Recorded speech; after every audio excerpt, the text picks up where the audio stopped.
රිෂීගේ පළවෙනි වෝටර්ෆෝල් එකට ආපු අත්දැකීම මේක. එයා පොඩ්ඩක් කන්ෆියුස් මොකද්ද මේ වෙන්නේ කියලා.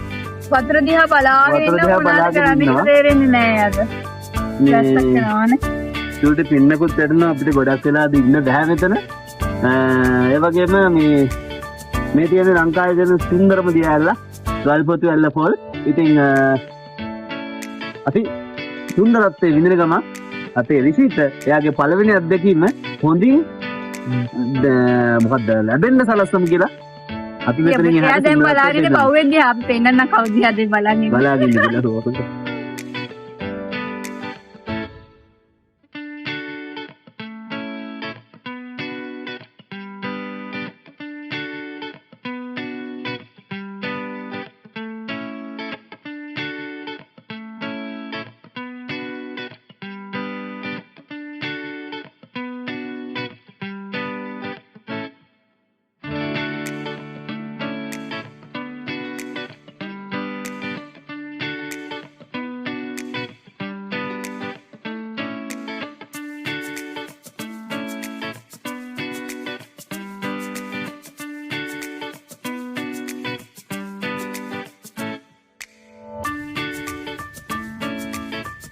පොඩි පින්නක් ආවා.